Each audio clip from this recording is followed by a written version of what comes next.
이 시간 하나님께서 우리에게 주시는 말씀은 디도서 3장 4절에서 7절까지의 말씀입니다. 제가 보는 성경으로 신약 349쪽입니다.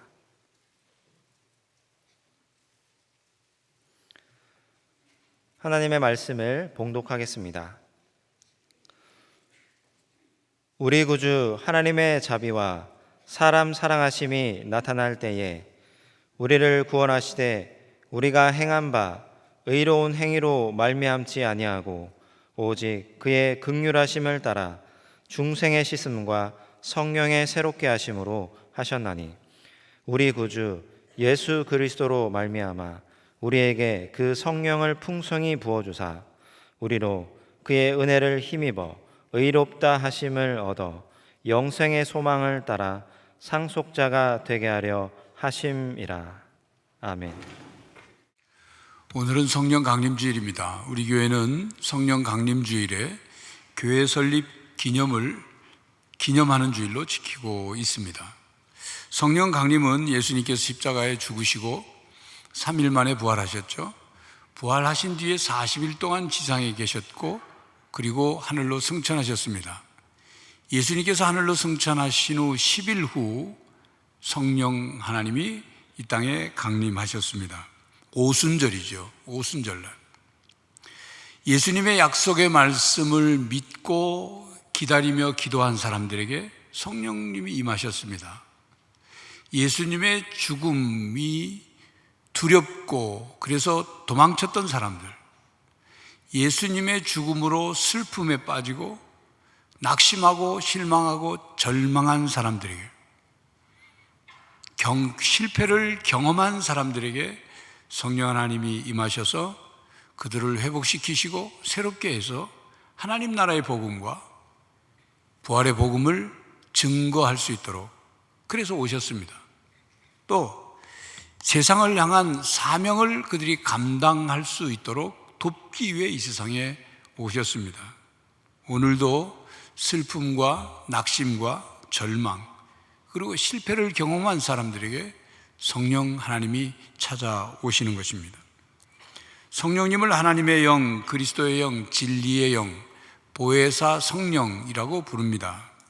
보혜사, 한자 뜻을 그대로 풀면 은혜로 보호해 주시는 스승이란 뜻이죠.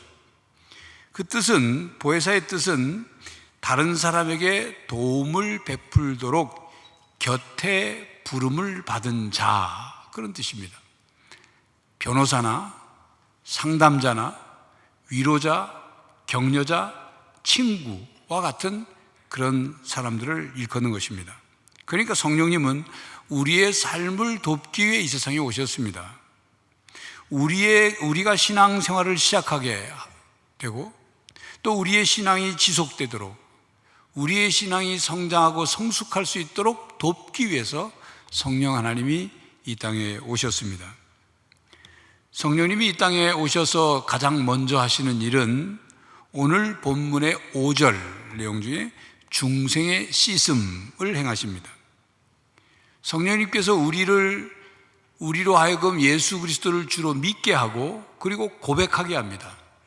그래서 우리를 거듭나게 하는 거죠. 중생입니다. 중생. 옛사람을 벗어버리고 이제 본격적인 신앙생활을 시작하게 하십니다. 그리고 성령의 역사로 새롭게 된 사람들은 성령의 능력을 통해서 계속 새롭게 되는 겁니다. 그것이 5절 말씀, 성령의 새롭게 하심으로 하셨나니 해당되는 말씀이죠. 이것은 곧 성령의 새롭게 하심이란 거듭난 후에 점진적인 변화가 일어나는 겁니다. 새로운 삶을 살아가면서 변화되어 가는 과정, 그것을 말하는 겁니다. 하나님의 형상으로 회복되는 과정이죠. 성령님이 오셔서 각 성도의 마음속에 거하시면서 우리 안에서 예수 그리스도를 증언합니다. 그리고 하나님의 말씀과 예수 그리스도의 말씀을 기억나게 하십니다. 그래서 성도들을 진리 가운데로 이끌어 가십니다. 그리고 성령 하나님이 권능을 우리에게 주셔서 복음을 증거하게 하십니다. 또한 성령 하나님이 하나님의 은사, 성령의 은사를 주셔서 성도로 하여금 힘 있는 삶을 살게 하죠. 그래서 성령의 열매를 맺게 합니다. 그 열매란 무엇입니까?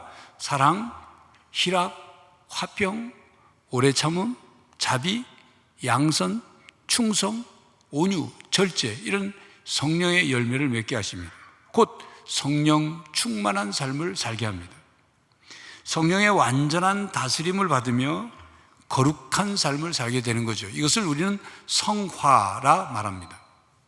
그러므로 우리는 성령님을 통하여 새롭게 변화되어야 합니다.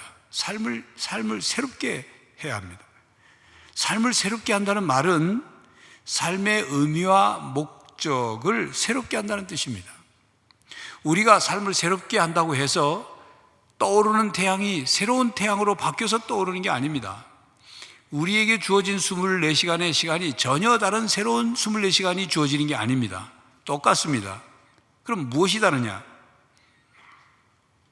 새로운 삶이란 떠오르는 태양을 맞이하는 우리 마음의 자세가 달라진 거죠. 또 24시간을 사용하는 그 사용의 내용이 달라지는 겁니다.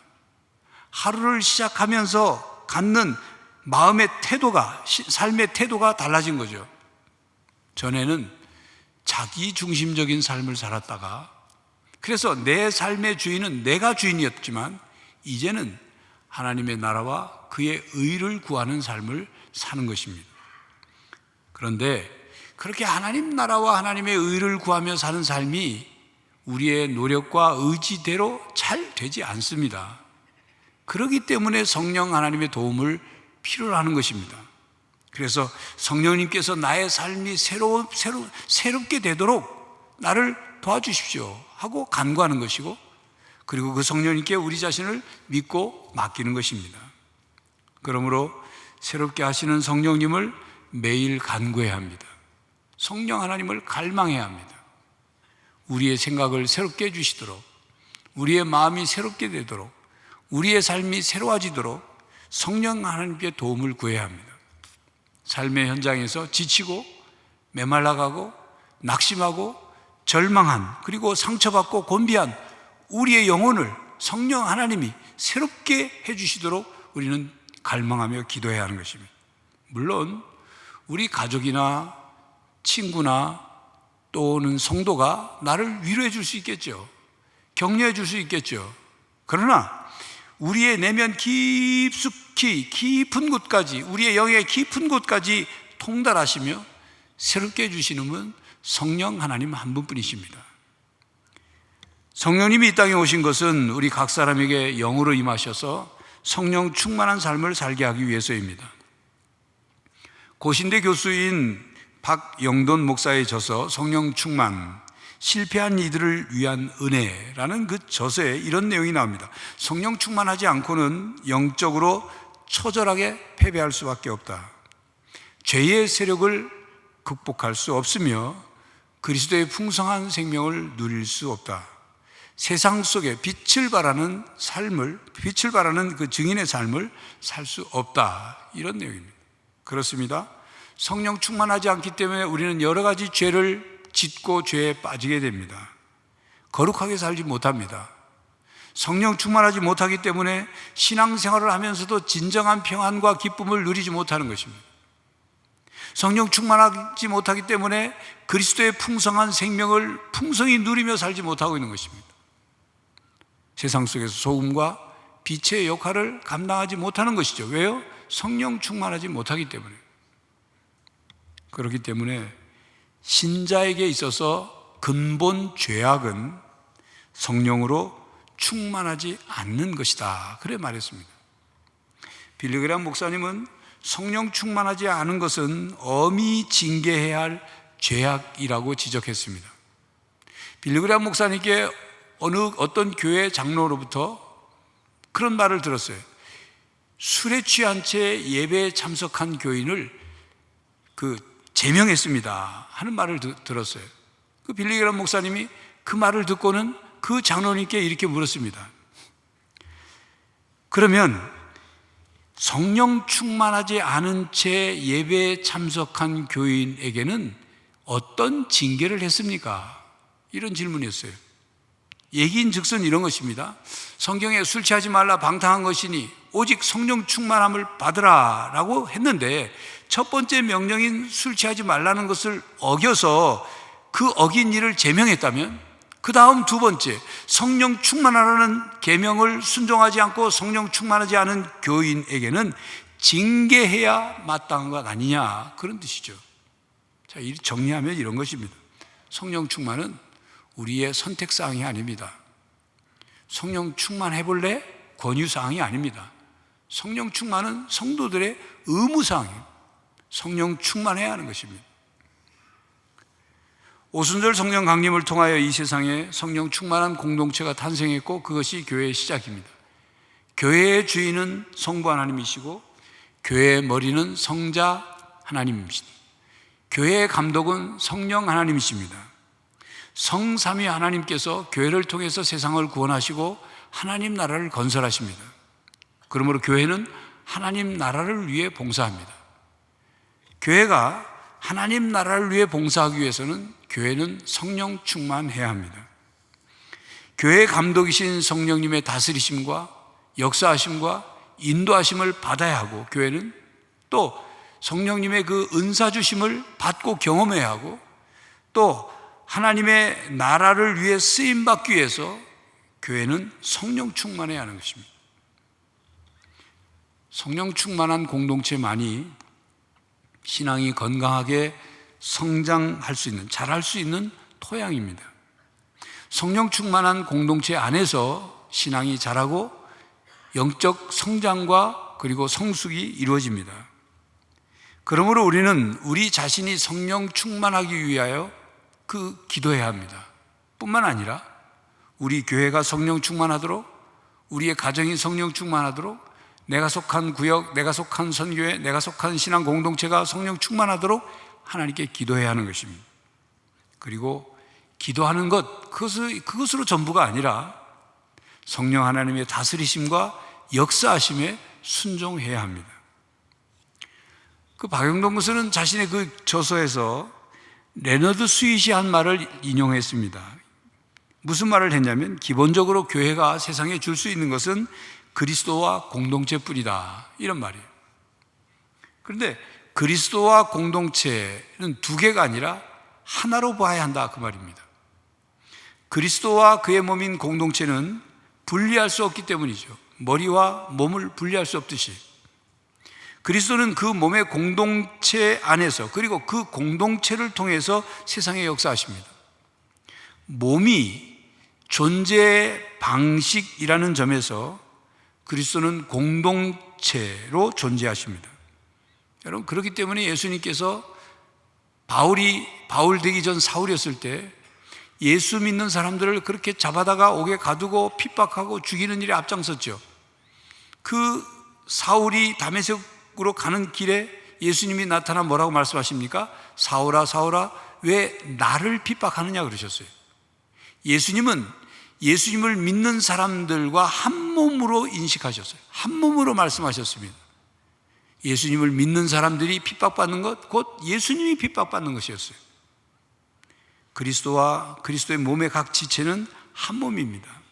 이렇듯 교회의 본질이 공동체성이며, 그리고 신앙도 공동체 안에서 온전히 성장하고 성숙합니다.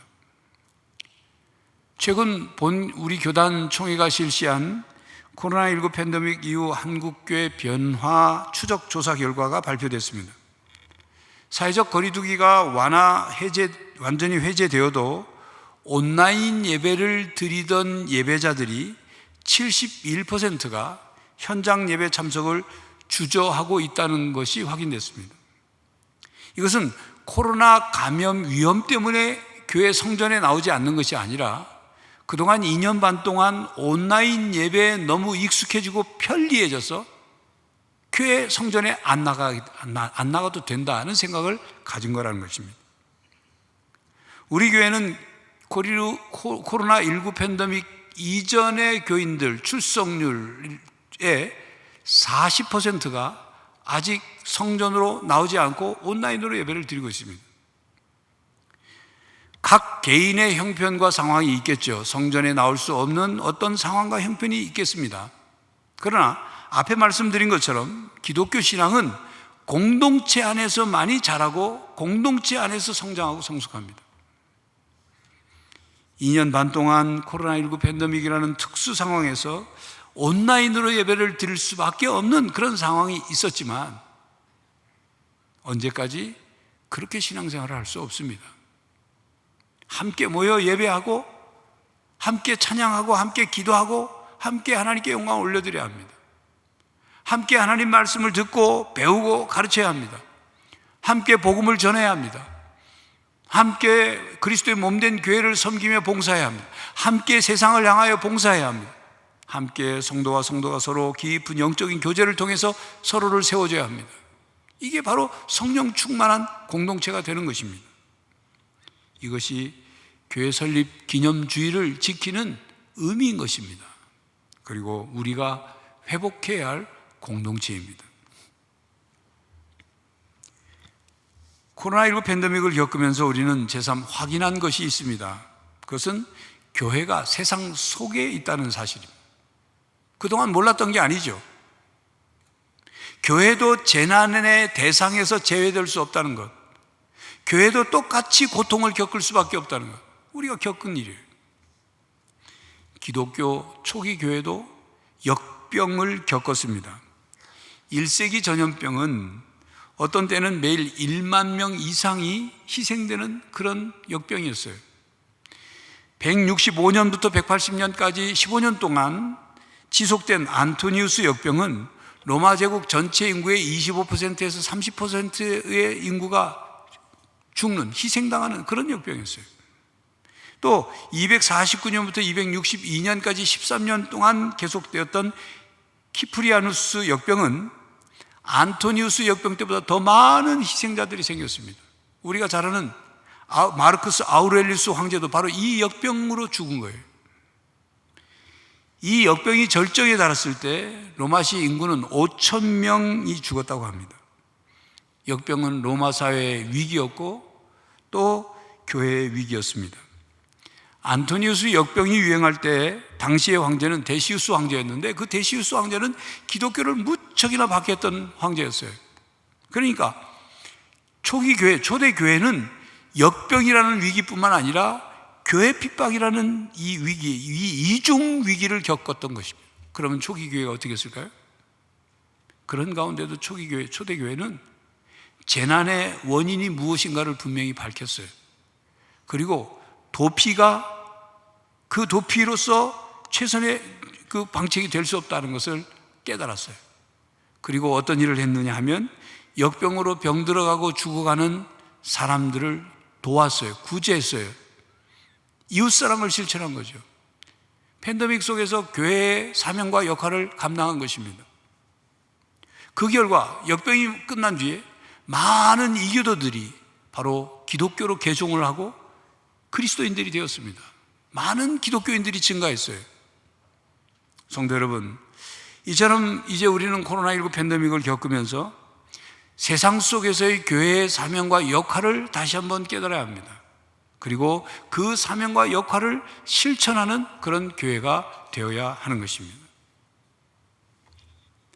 지난주까지 우리는 주기도문의 앞부분을 배웠습니다. 하나님과 하나님 나라를 위한 기도를 배웠어요. 무엇을 제일 먼저 기도해야 하는지, 무엇이 가장 중요한 기도인지를 배웠습니다. 우리는 하나님의 이름을 거룩히 여김을 받도록 하나님의 이름을 높이고 하나님의 뜻이 이 땅에 이루어지도록 하나님 나라가 이 땅에 임하도록 기도해야 한다는 것을 배웠어요. 이건 뭘 말하느냐? 우리의 신앙생활이 나 자신만을 위한 신앙생활이 아니라는 것을 깨닫게 하는 가르침이었습니다. 여러분, 요즘 공적 복음이라는 말을 합니다. 공적 복음이라는 말 들어보셨습니까?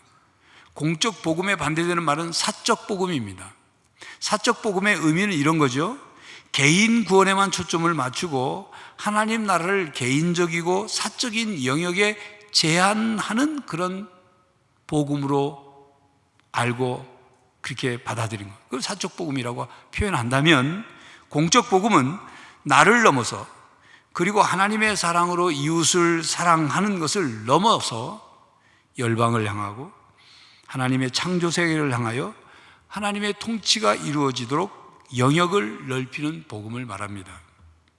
이런 의미를 정리하면 복음이란 본래 사적 복음, 공적 복음으로 나눌 수 없는 것입니다. 본질적으로 통합된 거예요. 두 개가 통합된 것입니다. 그렇기 때문에 하나님 나라의 비전으로 교회를 넘어 이 세상을 향한 교회가 되어야 하는 것입니다. 교회 공동체를 통해 하나님 나라에서 이루어지는 그 샬롬 상태를 교회가 보여주고, 그리고 그 샬롬 상태를 세상 속에 확장되도록 그 사명을 감당해야 하는 것입니다. 코로나19 팬데믹을 겪으면서 우리는 인간이 참으로 연약한 존재라는 사실과, 코로나19 팬데믹은 하나님께서 인간의 탐욕과 무지와 교만으로 범한 죄를 징계하는 것임을 깨달았습니다. 그러므로 우리가 절대로 잊어서 안 되는 것들이 있습니다. 하나님의 창조 세계가 파괴되도록 방치해서는 안 된다는 거예요. 생태계가 위기를 맞고 있고, 그 결과 코로나19 팬데믹과 같은 재난이 발생했다는 것. 기후 위기를 극복하지 않으면 앞으로도 기상이변으로 인한 자연재해가 계속될 것이고, 더욱 거대한 재해가 발생할 것이라는 것을 우리는 결코 잊어서는 안 됩니다. 자원 고갈, 대기오염, 수질오염, 오존층 파괴, 그리고 온실가스 배출, 그리고 지구 온난화와 같은 문제로 지구는 위기를 맞고 있습니다. 지금 당장 나에게 큰 피해가 없으니까 괜찮겠지라고 생각하십니까?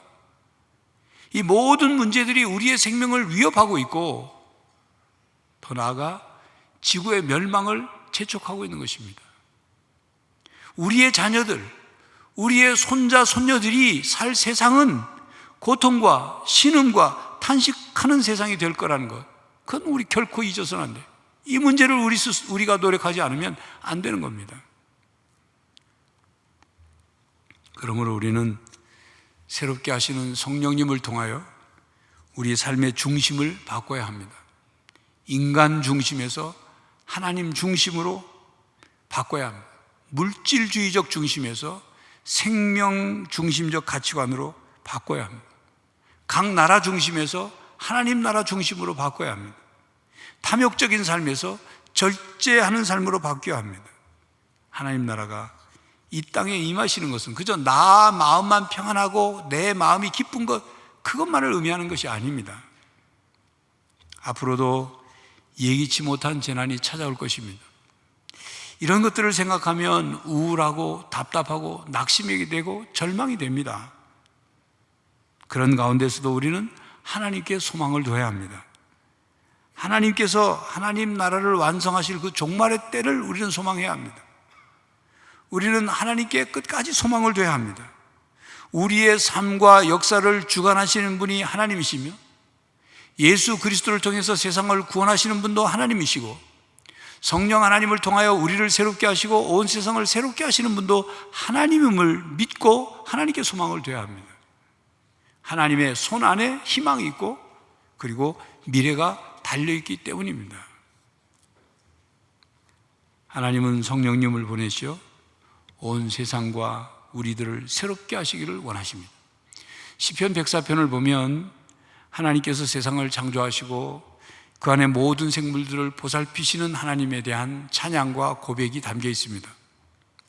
하나님은 창조의 하나님이시자 보존의 하나님이시고, 생명의 주관자가 되신 하나님이 이 땅에 생명을 내시고 생명을 거두시며 한 세대가 가고 또 그 다음 세대가 감으로 계속 새로움과 신선함을 계속 유지시키시는 하나님을 고백하고 있습니다.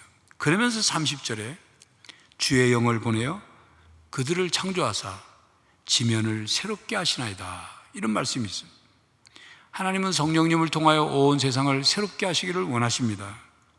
하나님의 자녀들에게 성령을 풍성히 부어주어 세상을 새롭게 하기를 원하십니다. 그것이 본문 6절 7절의 내용이죠. 우리 구주 예수 그리스도로 말미암아 우리에게 그 성령을 풍성히 부어주사 우리로 그의 은혜를 힘입어 의롭다 하심을 입어 영생의 소망을 따라 상속자가 되게 하려 하심이라. 하나님께서는 우리 구주 예수 그리스도를 통해서 성령을 우리에게 풍성하게 부어주시고, 또 우리는 예수 그리스도의 은혜를 통해서 하나님과의 올바른 관계가 회복되었으며 올바른 관계에 놓이게 되었고, 그리고 하나님 앞에 상속자가 되어 영원한 생명을 소망할 수 있게 되었다, 그런 말씀이죠. 성도 여러분, 우리는 하나님 나라의 상속자입니다. 이 세상을 새롭게 해야 할 사명을 받은 사람들입니다. 교회는 하나님 나라를 위해 봉사합니다. 교회가 성령 충만한 공동체가 될 때에만 세상을 새롭게 할 수 있습니다. 하나님은 성령 충만한 공동체를 통하여 이 세상을 구원하시고 이 세상을 새롭게 하십니다. 그러므로 성도 여러분, 날마다 성령 충만으로 자신을 새롭게 하고 교회를 새롭게 하고 세상을 새롭게 하는 우리 천안중앙교회가 되시기를 간절히 바랍니다.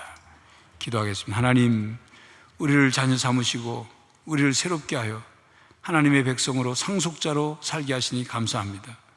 이제 하나님께서 만드신 이 아름다운 세상 우리가 잘 지키고 돌보게 하시고 하나님 나라가 이 땅에 임할 때까지 날마다 세상을 새롭게 하는 저희들이 되게 하여 주시옵소서. 성령 하나님, 우리 가운데 충만히 오셔서 성령 충만한 저희들이, 성령 충만한 우리 교회가 세상을 새롭게 하게 하여 주시옵소서. 예수 그리스도의 이름으로 기도하옵나이다. 아멘. 성도 여러분, 성령님은 우리를 새롭게 하십니다. 성령님은 온 세상을 새롭게 하십니다.